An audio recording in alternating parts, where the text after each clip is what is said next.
In front of me is Motorola Moto S50 and today I would like to show you how you can add audio or video file to text message. Begin by launching messages and selecting or creating a chat.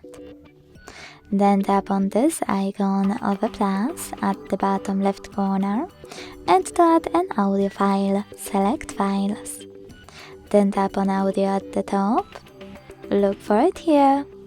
Select one of those apps to look for your file or click on those three lines at the top left corner to pick one of those sources.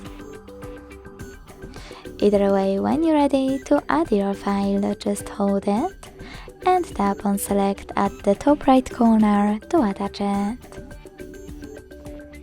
To add a video file though, you need to tap on Gallery section instead, tap on your video here, or click on Folders, look for it here and tap on it to select it and add it.